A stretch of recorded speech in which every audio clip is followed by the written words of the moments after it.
ನಮಸ್ಕಾರ, ಶುಭೋದಯ. ಶಿವಶಕ್ತಿ ಜ್ಞಾನ ಮತ್ತು ಶಕ್ತಿಯ ದರ್ಶನ ವಿಶೇಷ ಕಾರ್ಯಕ್ರಮಕ್ಕೆ ತಮ್ಮೆಲ್ಲರಿಗೂ ಆತ್ಮೀಯ ಸ್ವಾಗತ ಹೇಳ್ತಾ ಇರೋದು ನಾನು ಅನುಷಾ. ಮೊದಲನೇ ಬಾರಿ ನಮ್ಮ ಚಾನಲ್ ವೀಕ್ಷಿಸ್ತಿದ್ದೀರಾ ಅಂತಂದರೆ ಇಲ್ಲಿ ನಮ್ಮ ಚಾನಲ್ನ ಸಬ್ಸ್ಕ್ರೈಬ್ ಮಾಡಿ, ನಮ್ಮ ವಿಡಿಯೋಸ್ನ ಲೈಕ್ ಮಾಡಿ. ಇನ್ನು ಕಾರ್ಯಕ್ರಮದಲ್ಲಿ ನಮ್ಮ ಜೊತೆಲಿದ್ದಾರೆ ಈಶಾನ್ಯ ಕಾಳಿ ಉಪಾಸಕರಾಗಿರುವಂಥ ಶ್ರೀಯುತ ಪ್ರವೀಣ್ ದೀಕ್ಷಿತ್ ಗುರೂಜಿಯವರು. ಗುರುಗಳನ್ನ ಕಾರ್ಯಕ್ರಮಕ್ಕೆ ಬರ್ಮಾಡ್ಕೊಳ್ಳೋಣ. ನಮಸ್ತೆ ಗುರುಗಳೇ, ಕಾರ್ಯಕ್ರಮಕ್ಕೆ ಆತ್ಮೀಯ ಸ್ವಾಗತ. ನಮಸ್ಕಾರ. ಯಾ ದೇವಿ ಸರ್ವಭೂತೇಷು ಶಕ್ತಿರೂಪೇಣ ಸಂಸ್ಥಿತಾಂ ನಮಸ್ತಸ್ಯೈ ನಮಸ್ತಸ್ಯೈ ನಮಸ್ತಸ್ಯೈ ನಮೋ ನಮಃ. ಮಾರ್ಚ್ 29 ತಾರೀಕು ಶನಿ ಬದಲಾವಣೆಯ ಕುರಿತಾಗಿ ನಮಗೆ ವಿಡಿಯೋನಲ್ಲಿ ತಿಳಿಸ್ಕೊಟ್ರಿ. ಜೊತೆಗೆ ನೀವೊಂದು ವಿಶೇಷವಾಗಿರುವಂಥ ಶನೇಶ್ವರ ಮಹಾಯಾಗವನ್ನು ಕೂಡ ಹಮ್ಮಿಕೊಂಡಿದ್ದೀರಾ. ಇದರಲ್ಲಿ ನಾವೆಲ್ಲ ಹೇಗೆ ಪಾಲ್ಗೊಳ್ಳಬಹುದು, ಏನೆಲ್ಲ ವಿಶೇಷತೆಗಳಿರುತ್ತೆ, ಯಾವ ದಿನ ನಡೀತಾ ಇದೆ, ಇದ್ರ ಬಗ್ಗೆ ಹೆಚ್ಚಿನ ಮಾಹಿತಿಯನ್ನು ಇವತ್ತಿನ ವಿಡಿಯೋನಲ್ಲಿ ತಿಳಿಸ್ಕೊಡಿ. ಖಂಡಿತವಾಗಿಯೂ ಮಾರ್ಚ್ 29 ನಾವು ಲೋಕ ಕಲ್ಯಾಣಾರ್ಥವಾಗಿ ಶನೇಶ್ವರ ಮಹಾಯಾಗವನ್ನು ಮಾಡ್ತಾ ಇದ್ದೀವಿ.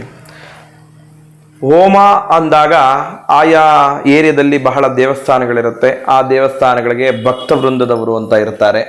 ಆ ಭಕ್ತ ವೃಂದದವರಿಗೆ ಅಂತ ದೇವಾಲಯಗಳಲ್ಲಿ ಹೋಮ ಹವನಗಳನ್ನು ಮಾಡಿ ಮುಗಿಸ್ಕೊಡ್ತಾರೆ. ಆದರೆ ನಾವು ಮಹಾಯಾಗವನ್ನು ಮಾಡಿದಾಗ ಇಡೀ ಲೋಕಕ್ಕೆ ಸಂಬಂಧಪಟ್ಟಿದ್ದು ಅಂತ ಹೇಳ್ತೀವಿ. ಅಂದರೆ ಲೋಕ ಸುಭಿಕ್ಷವಾಗಿದ್ದಾಗ ರಾಜ್ಯ ಸುಭಿಕ್ಷವಾಗಿರುತ್ತೆ. ರಾಜ್ಯ ಸುಭಿಕ್ಷವಾಗಿದ್ದಾಗ ನಮ್ಮ ಬೆಂಗಳೂರು ಸುಭಿಕ್ಷವಾಗಿರುತ್ತೆ. ಬೆಂಗಳೂರು ಸುಭಿಕ್ಷವಾಗಿದ್ದರೆ ನಾವಿರೋ ಏರಿಯಾ ಕೂಡ ಸುಭಿಕ್ಷವಾಗಿರುತ್ತೆ. ಆ ಏರಿಯಾ ಸುಭಿಕ್ಷವಾಗಿದ್ದರೆ ನಾವು ಸುಭಿಕ್ಷವಾಗಿರ್ತೀವಿ ಅಂತ ಅಲ್ವಾ? ಅದೇ ರೀತಿಯಾಗಿ ನಾವು ಶನೇಶ್ವರ ಮಹಾಯಾಗವನ್ನು ಏರ್ಪಾಡು ಮಾಡಿದ್ದೀವಿ 29ನೇ ತಾರೀಕು. ಅವತ್ತು ಇನ್ನೊಂದು ವಿಶೇಷ ಏನಂದರೆ ಅಮಾವಾಸ್ಯೆ. ಬಹಳ ವಿಶೇಷವಾಗಿ ಶನಿವಾರನೇ ಬಂದಿದೆ. ಶನಿವಾರ ಬಂದಿರೋದು, ಅಮಾವಾಸ್ಯೆ ಮತ್ತು ಶನಿ ಬದಲಾವಣೆ, ಈ ಮೂರೂ ಕೂಡ ಬಹಳ ವಿಶೇಷವಾದದ್ದು. ಎಲ್ಲ ರಾಶಿಯವರು ನೋಡಿ, ನಾವು ಶನಿ ಬದಲಾವಣೆ ಆಗ್ತಾ ಇದೆ ಯಾರಿಗೆ? ಮೀನ ರಾಶಿಗೆ, ಮೇಷರಾಶಿಗೆ, ಕುಂಭರಾಶಿಗೆ ಅಂತ ಮಾತ್ರ ತಿಳ್ಕೊತೀವಿ. ಆದರೆ ಮೀನರಾಶಿಗೆ ಪ್ರವೇಶವಾದಾಗ ಎಲ್ಲ ರಾಶಿಗೂ ಖಂಡಿತವಾಗಿ ಬದಲಾವಣೆ ಕಟ್ಟಿತ್ತ ಬುತ್ತಿ ಅಂತ ಹೇಳ್ಕೊಳ್ಳಿ. ಕೆಲವರಿಗೆ ಅಷ್ಟಮ ಶನಿ, ಕೆಲವರಿಗೆ ಪಂಚಮ ಶನಿ, ಈ ಮೂರು ರಾಶಿಯವರೆಗೆ 7.5 ಪ್ರಾರಂಭ ಆಗತ್ತೆ. ಮತ್ತೆ ಈ ಯಾಗದಲ್ಲಿ ವಿಶೇಷತೆ ಏನು ಅನ್ನೋದನ್ನ ಪ್ರತಿಯೊಬ್ಬರು ಬಹಳ ವಿಶೇಷವಾಗಿ ತಿಳಿಬೇಕು. ಏನು ಅಂದಾಗ, ಒಂದು, ನಿಮ್ಮ ಮನೆಯಲ್ಲಿ ಬಹಳ ವರ್ಷದಿಂದ ಆರೋಗ್ಯದ ಸಮಸ್ಯೆಯಿಂದ ಬೆಡ್ ರೈಡ್ ಆಗಿರ್ತಾರೆ ಎಷ್ಟೋ ಜನ. ಏನಪ್ಪ ಮಾಡೋದು? ಡಾಕ್ಟ್ರು ಕೂಡ ಇಲ್ಲ ರೀ, ಅವರು ಬದುಕಿರೋವರೆಗೂ ಅವ್ರನ್ನ ಚೆನ್ನಾಗಿ ನೋಡ್ಕೊಳ್ಳಿ ಅಂತ ಹೇಳಿರ್ತಾರೆ. ಇಲ್ಲ, ಎಷ್ಟೋ ಜನ ಬಹಳ ಆರೋಗ್ಯವಾಗಿದ್ದು ಅವ್ರಿಗೇನೋ ಹೆಲ್ತ್ ಪ್ರಾಬ್ಲಮ್ ಆಗಿ ಬೆಡ್ ರೈಡ್ ಆಗಿಬಿಡ್ತಾರೆ. ಏನು ಮಾಡಿದ್ರು ಅದಕ್ಕೆ ಪರಿಹಾರ ಅನ್ನೋದೇ ಸಿಗ್ತಾರಲ್ಲ, ಅದು ಭಗವಂತ ಒಬ್ಬನೇ ಸಾಧ್ಯ ಅಂತ ಹೇಳ್ತಾರೆ. ಈ ಸಂದರ್ಭದಲ್ಲಿ ನಿಮಗೆಲ್ಲ ಬಹಳ ವಿಶೇಷವಾಗಿ ಭಗವಂತ ಕರುಣಿಸುವ ಇದೊಂದು ಮಹಾಭಾಗ್ಯ ಅಂತ ಹೇಳ್ತೀವಿ. ಯಾಕೆ ಅಂದರೆ, ಎಳ್ಳು ಏನಪ್ಪ ಅಂದಾಗ ಎಷ್ಟೋ ಜನ ಪುರೋಹಿತರುಗಳು, ಜ್ಯೋತಿಷಿಗಳು, ಪಂಡಿತರುಗಳು ಹೇಳ್ತಾರೆ, ನಿನ್ನ ಕರ್ಮ ಹೋಗ್ಬೇಕಾ, ಒಂದಷ್ಟು ಎಳ್ಳನ್ನ ತಗೊಂಡೋಗಿ ದೇವಸ್ಥಾನಕ್ಕೆ ದಾನ ಕೊಟ್ಬಿಡಪ್ಪ ಅಂತ. ಖಂಡಿತವಾಗಿ ಒಂದು ಎಳ್ಳು 1 ಗ್ರಾಮ್ ಗೋಲ್ಡ್ ವ್ಯಾಲ್ಯೂ ಸಮಾನ ಅಂತ ಹೇಳ್ತೀವಿ. ಒಂದೇ ಒಂದು ತಿಲ ಅಂಥದ್ರಲ್ಲಿ ನೀನೊಂದು KG ತಗೊಂಡು ಹೋಗ್ತೀಯ ಅಂದರೆ ಆ KG ಅಷ್ಟು ಚಿನ್ನವನ್ನು ಕೊಡಬೇಕು ಅಂತ ಹೇಳ್ತೀವಿ. ಅಷ್ಟೆಲ್ಲ ಕೊಡೋಕೆ ಸಾಧ್ಯವಾ? ಖಂಡಿತವಾಗಿ ಇಲ್ಲ ಅಲ್ವಾ? ಏನಕ್ಕೆ ಇದನ್ನು ಹೇಳ್ತಾ ಇದ್ದೀನಿ ಅಂದಾಗ, ನಿಮ್ಮ ಮನೆಯಲ್ಲಿ ಆರೋಗ್ಯದ ಸಮಸ್ಯೆ ಇರುತ್ತೆ. ಒಬ್ರಿಗೆ ಅವರೊಂದು 60 kg ಇರ್ತಾರೆ ಅಲ್ವಾ?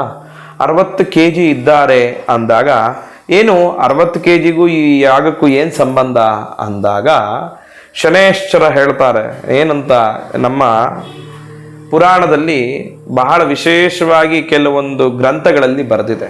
ಏನಂತ ಅಂದಾಗ, ನಿನ್ನ ತೂಕದ 1 ಪಟ್ಟಷ್ಟು, ಇವಾಗ ನಾನು 60 kg ಇದ್ದೀನಿ ಅಂದರೆ ಅದರಲ್ಲಿ 6 kg ಅನ್ನ ತಿಲವನ್ನು ತಗೋಬೇಕು. ಅವ್ರನ್ನ ಪಕ್ಷಿವಾಬೇಕು ನಿಲ್ಲಿಸಿ, ಇಲ್ಲ ಅವ್ರನ್ನ ಕೂಡಿಸಿ ಆ ತಿಲವನ್ನು ಅವ್ರಿಗೆ ಇಳಿ ತೆಗಿಬೇಕು. ಯಾಕಂದರೆ ಅವರು ಬರೋಕ್ಕೆ ಸಾಧ್ಯವಿಲ್ಲ ಅಲ್ವಾ? ಹಾಗಾಗಿ ಪಕ್ಷಿಮಾಭಿಮುಖವಾಗಿ ಕೂಡಿಸಿ ಆ ತಿಲವನ್ನು ಅವ್ರಿಗೆ ಇಳಿ ತೆಗೆದು ಅದನ್ನು ತಂದು ನಾವು ಎಲ್ಲಿ ಯಾಗವನ್ನು ಮಾಡ್ತಾ ಇದ್ದೀವಲ್ಲ ಆ ಜಾಗಕ್ಕೆ ಅರ್ಪಣೆಯನ್ನು ಮಾಡಬೇಕು. ನೀವು ಕೊಡೋ ಪ್ರತಿಯೊಂದು ತಿಲ ಕೂಡ ಭಸ್ಮ ಆಗತ್ತೆ ಆ ಜಾಗದಲ್ಲಿ, ಅದನ್ನು ತಿಳ್ಕೊಳ್ಳಿ. ಯಾಕಂದರೆ ನಾವು ಕೊಟ್ಟಿರೋದು ಭಗವಂತನಿಗೆ ಏನಂತ ಅಂದರೆ 108 kgಯಲ್ಲಿ ತಿಲ ಹೋಮವನ್ನು ಮಾಡಬೇಕು ಅಂತ ಸಂಕಲ್ಪ ಆಗಿರೋದು ಮಹಾಯಾಗ. ಇದು ಅದರ 10 ಪಟ್ಟಷ್ಟಾಗತ್ತೆ, ಖಂಡಿತವಾಗಿಯೂ ನಮಗೆ ಗೊತ್ತಿದೆ. ಯಾಕಂದರೆ ತಿಲ ಎಷ್ಟು ಕೊಟ್ಟರೂ ನಿನ್ನ ಕರ್ಮ ಸವಿಯಲ್ಲ ಅಂತ ಹೇಳುತ್ತೆ. ಅದಕ್ಕೆ ದಾನವನ್ನು ಕೊಡಬೇಕಾದ್ರೆ ನಿನಗೆ ಯೋಗ್ಯತೆ ಇರಬೇಕು, ದಾನವನ್ನು ಈಸ್ಕೋಬೇಕಾದ್ರೆ ಈಸ್ಕೊಳ್ಳೋರ್ಗೂ ಯೋಗ್ಯತೆ ಇರಬೇಕು ಅಂತ ಹೇಳುತ್ತೆ. ಏನಂದರೆ ಅವನು ಅನುಷ್ಠಾನದಲ್ಲಿ ಇರಬೇಕು, ಪೂಜೆ ಪುನಸ್ಕಾರವನ್ನು ಮಾಡಬೇಕು, ದೇವತಾ ಕಾರ್ಯವನ್ನು ಮಾಡಬೇಕು, ಯಾಗ ಹೋಮ ಹವನಗಳನ್ನು ಮಾಡಬೇಕು. ಅಂಥವರಿಗೆ ನೀವು ತಗೊಂಡೋಗಿ ಯಥಾಶಕ್ತಿ ಭಗವಂತ ನಿಮಗೆ ಏನು ಶಕ್ತಿ ಕೊಟ್ಟಿದ್ದಾನೋ ಆ ಶಕ್ತಿಯ ಪೂರ್ಣವಾದ ಒಂದು ಹಣವನ್ನು ಇಟ್ಟು ದಾನವನ್ನು ಕೊಟ್ಟಾಗ ಮಾತ್ರ ನಿಮಗೆ ಆ ಕರ್ಮ ಸವಿಯುತ್ತೆ. ಇಲ್ಲವಾದಲ್ಲಿ ಗುರುಗಳು ಹೇಳಿದ್ದಾರೆ, ನಾನೊಂದು 100 kg ಇದ್ದೀನಿ, 10 kg ತೊಗೊಂಬಿಟ್ಟು ಅದ್ರ ಮೇಲೆ 11 ರೂಪಾಯಿ ಇಟ್ಟುಬಿಟ್ಟು ಕೊಟ್ಟುಬಿಟ್ರೆ ಏನು ಬಂತು ಪ್ರಯೋಜನ? ಖಂಡಿತವಾಗಿ ಹೇಳ್ತೀನಿ ಕೇಳಿ, ಭಗವಂತ ಯಾವಾಗಲೂ ನಮಗೆ ಕೆಲವೊಂದು ಸಮಯಗಳನ್ನು ಕೊಡಲ್ಲ. ಈ ರೀತಿ ಸಮಯವನ್ನು ಕೊಟ್ಟಾಗ ನಮ್ಮ ಕರ್ಮಗಳನ್ನು ಸವಿಯೋಕೆ ಅಂತಲೇ ಈ ಸಮಯಗಳಿರುತ್ತೆ. ಅದಕ್ಕೋಸ್ಕರವಾಗಿ ಪ್ರತಿಯೊಬ್ಬರೂ ಕೂಡ ಈ ಮಹಾಯಾಗದಲ್ಲಿ ಪಾಲ್ಗೊಳ್ಬೋದು. ಮತ್ತೆ ಪಾಲ್ಗೊಳ್ಳೋ ದೊಡ್ಡ ವಿಚಾರ ಅಲ್ಲ, ಪ್ರತಿಯೊಬ್ಬರಿಗೂ ಸಂಕಲ್ಪ ಆಗತ್ತೆ.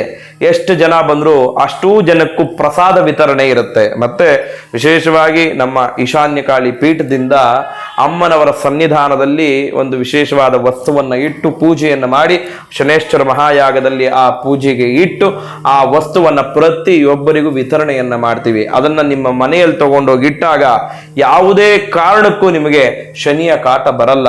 ನಿಮ್ಮ ಮನೆಯಲ್ಲಿ ಯಾವುದೇ ಕಾರಣಕ್ಕೂ ಆರೋಗ್ಯದ ಸಮಸ್ಯೆ ಬರಲ್ಲ. ಯಾಕೆ ಅಂತ ಹೇಳ್ತೀವಿ, ಇವಾಗ ನಾವು ವರ್ಷ ಭವಿಷ್ಯದಲ್ಲಿ ಹೇಳ್ತೀವಿ ಏನಂತ, ಲಾಭ ನಷ್ಟ ಎಷ್ಟಿದೆ ಅಂತ. ಕೆಲವರಿಗೆ ಆದಾಯ ವ್ಯಯ ಅಂತ ಇರುತ್ತೆ. ಏನು ಆದಾಯ 3, ವ್ಯಯ 6 ಅಂತ ಇರುತ್ತೆ. ಆದಾಯ 3 ಇದ್ರೆ ವ್ಯಯ 6 ಹೆಂಗಾಯ್ತು ಗುರುಗಳೇ?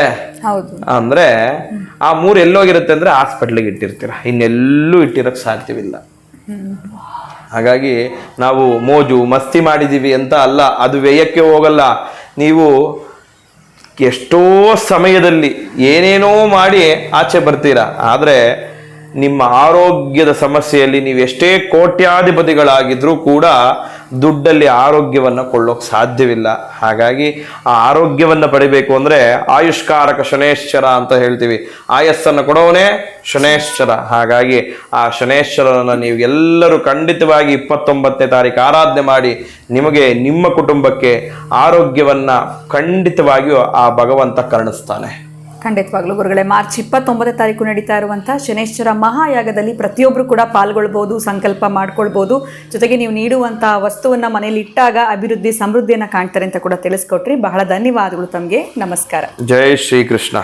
ಇಷ್ಟೆಲ್ಲ ಒಲಿತು ಕಾಣ್ತೀವಿ ನಮ್ಮ ಜೀವನದಲ್ಲಿ ಅಂತಂದರೆ ಇದರಲ್ಲಿ ಹೇಗೆ ನಾವು ಭಾಗವಹಿಸ್ಬೋದು? ಸ್ಕ್ರೀನ್ ಮೇಲೆ ನಿಮಗೆ ಸಂಖ್ಯೆಗಳು ಬರ್ತಾ ಇದೆ, ಕಾಲ್ ಮಾಡಿ ಇದ್ರ ಬಗ್ಗೆ ನೀವು ಹೆಚ್ಚಿನ ಮಾಹಿತಿನ ಪಡ್ಕೊಳ್ಬೋದು. ಇದೇ ಮಾರ್ಚ್ 29ನೇ ತಾರೀಕು ನಡೀತಾ ಇರುವಂಥ ಶನೇಶ್ವರ ಮಹಾಯಾಗದಲ್ಲಿ ನೀವು ಕೂಡ ಪಾಲ್ಗೊಳ್ಬೋದು ಅಂತ ಹೇಳ್ತಾ ವಿಡಿಯೋನ ಮುಗಿಸುವಂತಹ ಸಮಯ ಆಗಿದೆ. ನಮಸ್ಕಾರ.